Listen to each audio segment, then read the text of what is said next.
If I was to write a letter to my past self, this is what I'd say. Buddies, please respect me. The rejection comes down to the fact that you reject yourself as a person. I forgot to make this in the intro, so bear with me.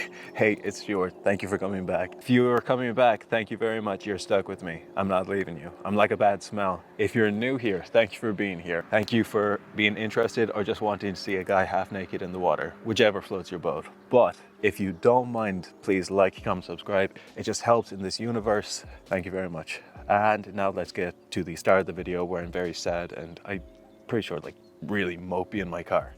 Oh, it's raining. Do me a favor, like, comment, subscribe, smash all those buttons. It helps in this universe. More than you know. Send this to a friend, an enemy, a lover, a parent. Oh, wow. That's so pretty. Song from Bambi. April showers, do do do do do do do do do. Yeah. I would genuinely forget this. I just want to turn around to be more in the sun. Let me show you it.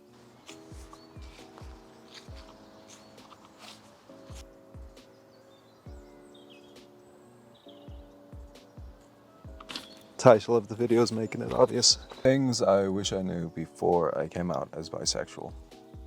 I've been getting this question quite a lot. Like, how did I come to terms with coming out as bisexual? And the answer I give people is, you know, I didn't come to terms straight away. It was a journey, and that's like the first big thing when coming to terms with your sexuality, even in 2023. You know, it's such a personal, I don't say hardest.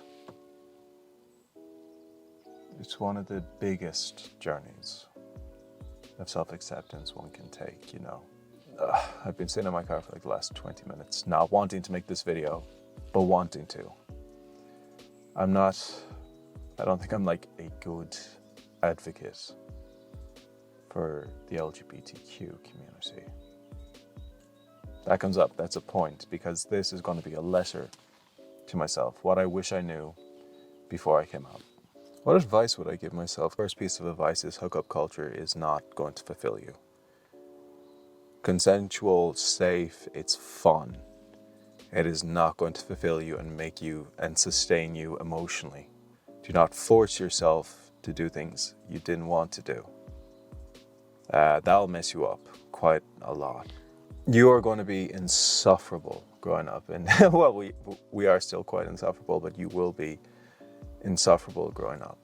You are going to be insufferable growing up, and well, we are still quite insufferable, but you will be insufferable growing up.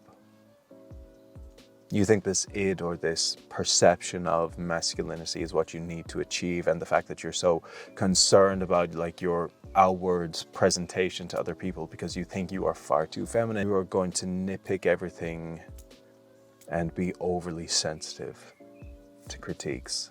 And it might not sound like it's anything to do with your sexuality, but up here it does. And I'm not trying to like just bash myself for like a 3-minute video. These are genuine things that I wish I knew. You will be bullied. And because you think how other people perceive you is your self-worth, it's going to mess you up completely. You're going to go very much into yourself.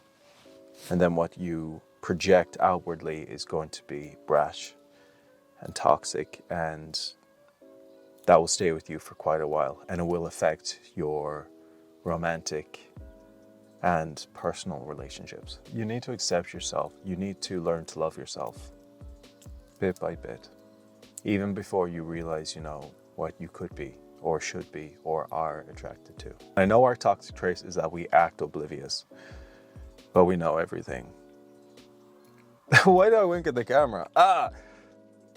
But there was a point where you were so oblivious that you didn't develop when you needed to. A person who was raised predominantly by women, you are very, very scared of your femininity because you think you need to personify what this form of masculinity is in the eyes of society. 2, because you are fearful of what other people will think of you. You'll find it very hard to make straight, gay, bisexual, male-identifying friends. To the point where you hide it more than your sexuality. Be toxic frat boy in college. To one extent, you're in college, you're experimenting. To another extent, To another extent, it will be harmful to your emotional growth. You'll find it very hard to talk to women, let alone have any woman attracted to you, because you're unsure if you are attracted to them. You're confused about whether you're trying to project a cis heterosexual. You will be subjected to a torment by yourself. You will allow yourself to be ridiculed by others in the form of acceptance. It's okay if these people make fun of you, if these people bully you, as long as you can be in the group, the it crowd. Reject a lot of people because you don't know where you stand in society, with friends, family. They like you and you won't believe that. Think Ebenezer Scrooge and the woman he loved. You'll reject them, their affection, their advances. And then you'll grow up and you'll like to play the game. You'll like to flirt, to lead people on. You think that's fulfillment. It's not. This is getting pretty down, so I'm going to do the rest in the water.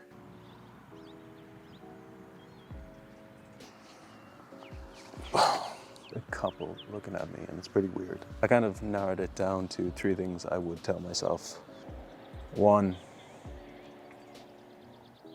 sex is great, but it's not going to fulfill you. Especially when you're doing it to try and disassociate from your feelings. You're thinking, oh, it's an impulse, I just need to do it. You never look for that connection with another person. The water is cold. You're not going to make many connections when you're younger because you're more afraid of what people are going to say about you. And you're more worried about the rejection than being accepted into a community. Never do something to be accepted by another person in whatever way, shape, or form. If you're not comfortable with it, it's a no. And if they can't accept that boundary, that's on them.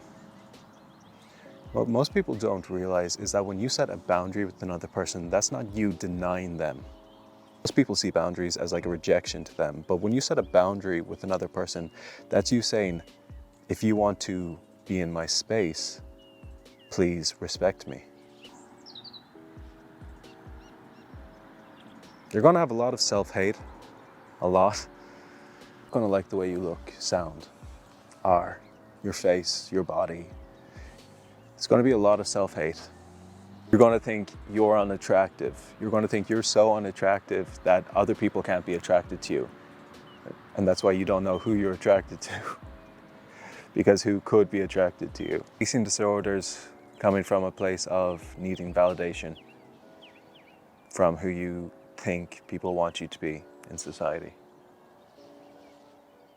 Bulimia, anorexia, orthorexia, purging, depression. They are unfortunately all chapters of you, and you need to accept that. Someone say how addicted I was to fitness when I was younger, and I was like, I wasn't addicted, and upon reflection, yeah, I was completely addicted. I want to get in the water, but it's so cold. You learned so much for mental health awareness to keep yourself safe and sane and whole and try and heal yourself, and then you never realized that you were hiding certain parts of yourself that if you had just accepted years ago, not just sexuality, but value, integrity, self-worth, confidence. Be confident in yourself. If you had accepted so much abundance that we as individuals, as people, deserve in our everyday lives. I'm sad to think of how much happier we would have been. Buddies, you exist past your last breath. Don't wait for those moments. The advice I'd want to give myself when I was younger is whether or not we believe in God or heaven, hell, purgatory, spirituality, some life after our last breath. It's a duck.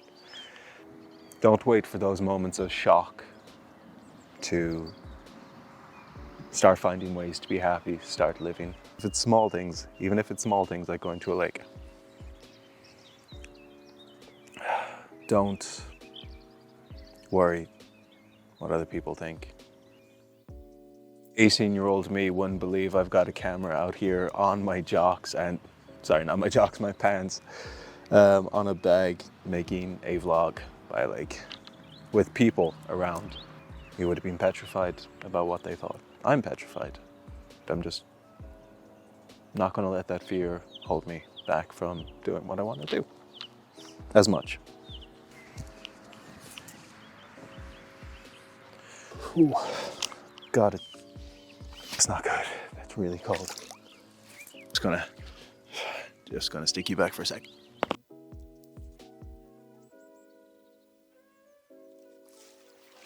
Letter to my past self. This is what I'd say. Be proud of who you were, be proud of who you are, and be proud of who you're going to become. Just keep going. Push past your limits. You deserve love. And that goes for you too if you're watching. If you're watching this video, please like, comment, subscribe, press all those buttons. It really helps in this universe. Okay.